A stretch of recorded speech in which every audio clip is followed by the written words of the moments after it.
Dạ, khi mà được tập với cô Emily thì con cảm thấy rất là thoải mái và không bị gò bó. Với lại đồng thời thì con cũng rất là thích khi mà được cô Emily chỉ dáng những kỹ thuật cho.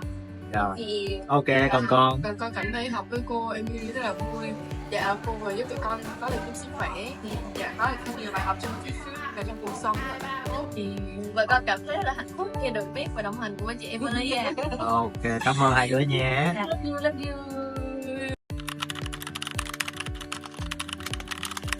Dạ, khi mà được tập với cô Emily thì con cảm thấy rất là thoải mái và không bị gò bó. Với lại đồng thời thì con cũng rất là thích khi mà được cô Emily chỉ dáng những kỹ thuật cho.